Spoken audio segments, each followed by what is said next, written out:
हमारा जीवन किस हद तक हमारे पुराने कर्मों का नतीजा है।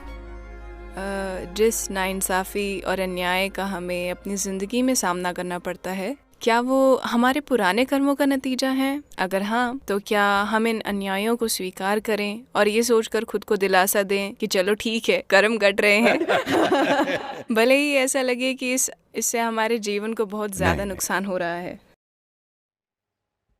समानता, अब आप इतनी बड़ी हो गई हैं कि समझ जाएं। मैं ये नहीं कह रहा हूँ कि आप ओल्ड हैं, मैंने कहा आप इतनी बड़ी हैं। क्या आप अब भी उम्मीद करती हैं कि ये दुनिया आपके साथ इंसाफ करेगी? इसीलिए तो मैं ये सवाल पूछ रही हूँ।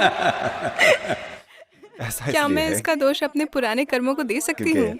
मैं चाहती हूँ कि दुनिया मेरे साथ अच्छे से रहे। ये स्कूल की बच्ची वाला सवाल है।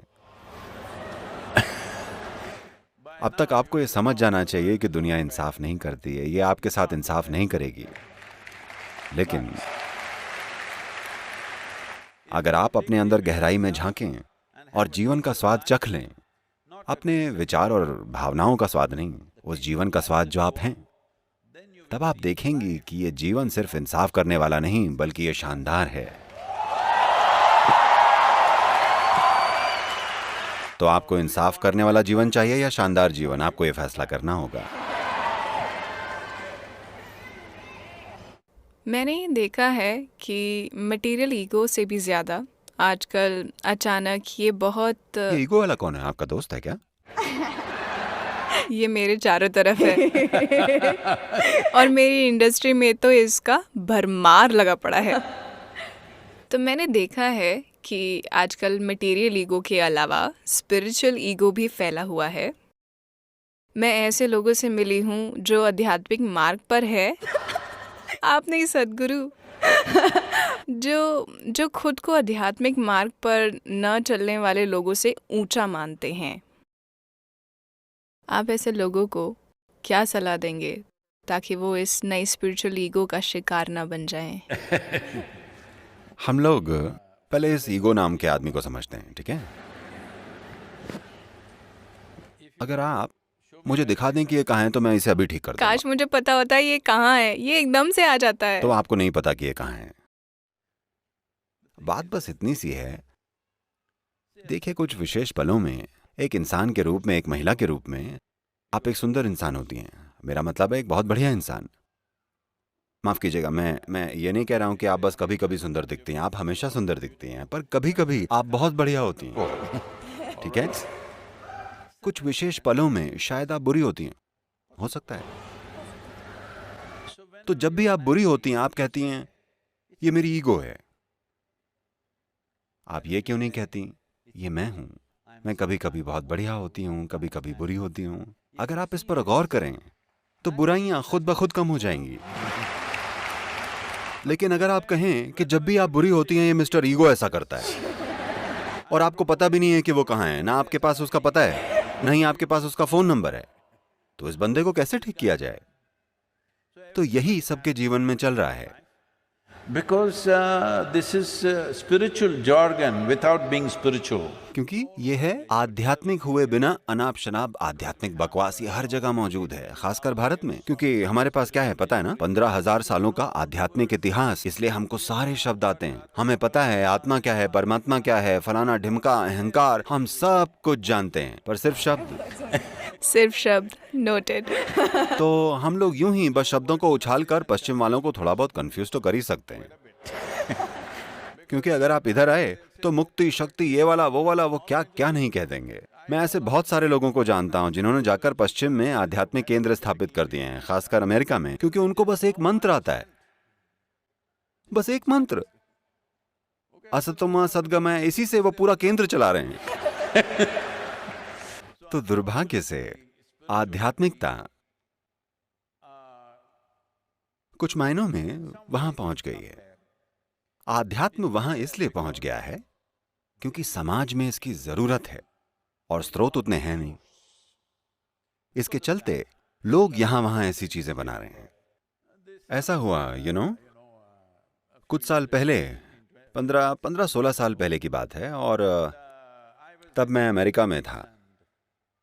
तब हमारे ऑफिस में किसी ने मुझसे कहा, सदगुरु, आपको पता है कि हर रोज 1 लाख लोग गूगल पर आध्यात्मिकता शब्द टाइप कर रहे हैं। मैंने कहा ऐसा क्या? ये टाइप कीजिए, देखते हैं क्या आता है। क्या वहां हमारी कोई तस्वीर भी है या नहीं? उन्होंने आध्यात्मिकता शब्द टाइप किया। पहली चीज जो निकल कर आई वो थी मैक्सिको का एक स्पा। आप वहां गई हैं? नहीं, मैं वहाँ नहीं गई हूँ। और अगली चीज जो निकल कर आई वो थी उत्तरी कैलिफोर्निया में एक कॉल गर्ल। उसने वो सारे SEO सीख रखे हैं। हर चीज के लिए वो आध्यात्मिक आध्यात्मिक आध्यात्मिक लिखती है। उसने 108 बार वेबसाइट पर आध्यात्मिकता शब्द डाला हुआ था। आप आध्यात्मिकता लिखिए, नंबर 2 पर वो आएगी।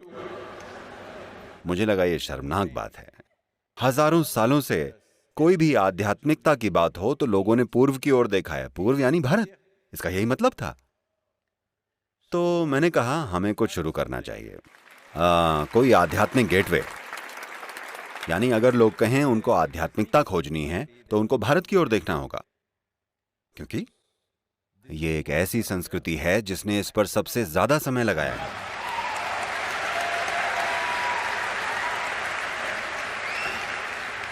Maximum amount of time exploring human consciousness and the mechanics.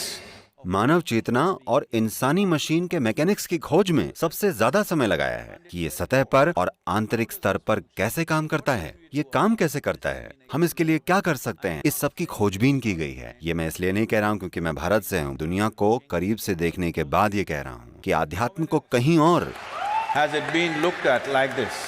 इस तरह से नहीं देखा गया है।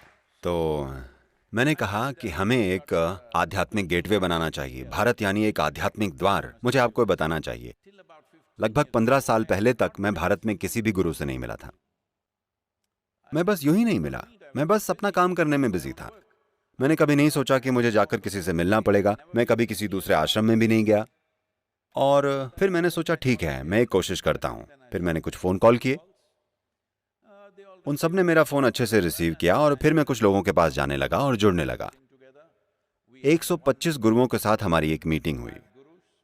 हमने ये नियम बनाया कि कोई भी अपनी फिलॉसफी की बात नहीं करेगा। आप अपनी फिलॉसफी रखिए, ये बस एक मीटिंग है। ये मीटिंग सिर्फ अपने आश्रम या अपने योग केंद्र या आपका जो कुछ भी है उसको बेहतर बनाने के लिए है। हम आपको मैनेजमेंट सिखाएंगे, हम आपको ब्रांडिंग सिखाएंगे, हम आपको सिखाएंगे कि वेबसाइट कैसे बनाते हैं, हम आपको सिखाएंगे कि अंतर्राष्ट्रीय समुदायों के सामने खुद को प्रस्तुत कैसे करना है। आपकी फिलॉसफी आप हमारी मत छुइए, हम आपकी नहीं छुएंगे। आप अपना काम करते रहिए, क्योंकि यही संस्कृति की खूबसूरती है कि ये सैकड़ों रूपों में, हजारों रूपों में रह सकती है और हमको ये चलेगा। तो जब मैं ये सब कर रहा था, खैर मैं कई शानदार लोगों से मिला, लेकिन इसके साथ साथ कम से कम 60 से 65% लोग मुझे कहते हुए दुख हो रहा है।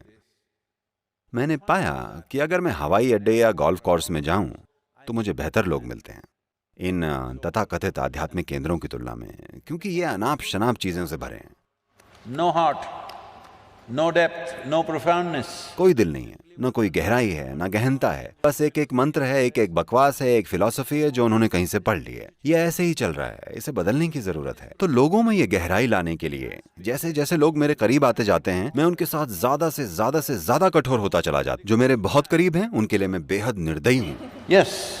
क्योंकि आध्यात्म में बस सत्यनिष्ठा लेकर आना इतना मुश्किल है। क्योंकि जैसे ही वो आध्यात्मिक होते हैं, बस थोड़े से, जैसा आपने कहा, आप इसे आध्यात्मिक ईगो कह रही हैं, मैं इसे आध्यात्मिक हवा कहता हूं। जैसे ही उन्हें आध्यात्मिक हवा मिलती है, वो हवा के बुलबुले उनके सिर में घुस जाते हैं। अचानक वो अजीब हो जाते हैं। वो ऐसी बातें करने लगते हैं जिनका वजूद नहीं है। वो ऐसी बकवास बोलना शुरू कर देते हैं जिन्हें कोई नहीं समझता। अगर आप कुछ बोलें, कुछ भी बकवास जो आप कर रहे हैं, तो आपके सामने मौजूद लोगों को वो समझ आना चाहिए, नहीं तो आप बोल ही क्यों रहे हैं? क्योंकि कुछ बोलने का मकसद लोगों को ये समझाना है कि आप क्या कह रहे हैं। नहीं, अगर मैं कुछ ऐसा कहूं जो आपकी समझ में ना आए तो मैं बड़ा हो जाऊंगा और आप छोटे। ये कचरा है, ये बहुत ज्यादा समय से चलता आ रहा है। तो This whole spirituality as a thing, दुर्भाग्य से पूरी आध्यात्मिकता के लिए ये बुरा समय चल रहा है। लेकिन धीरे धीरे चीजें बदल रही हैं, क्योंकि लोगों की जानने की इच्छा बढ़ रही है। मुझे आपको ये बताना चाहिए कि 40 साल पहले जब मैंने पहली बार योग कार्यक्रमों की शुरुआत की थी, कई अलग अलग रूपों में इनर इंजीनियरिंग कार्यक्रम, तब 85% लोग सिर्फ हेल्थ की प्रॉब्लम्स के लिए कार्यक्रम में आते थे। केवल 12-15% लोग ही कुछ जानने के लिए आते थे। आज 90% से ज्यादा लोग इसलिए आते हैं क्योंकि वो कुछ जानना चाहते हैं, कुछ अनुभव करना चाहते हैं। केवल 8 से 10%।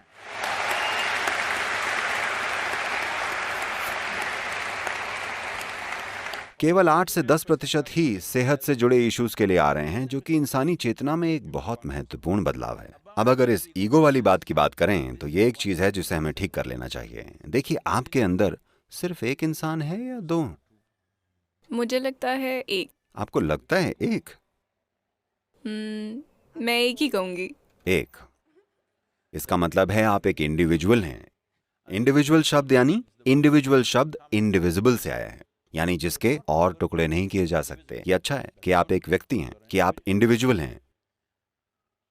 अगर आप दो हैं तो आप या तो स्किज़ोफ्रेनिक हैं या आप किसी के वश में हैं। Psychiatrist or exorcist? या तो मनोचिकित्सक या ओझा को आना पड़ेगा। तो ये बहुत महत्वपूर्ण है कि हर कोई इसे समझ ले।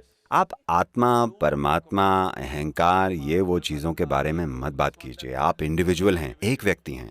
आप किस तरह के हैं? क्या आप एक बहुत बढ़िया व्यक्ति हैं या एक बुरे व्यक्ति? बस इस एक चीज को फिक्स कर दीजिए।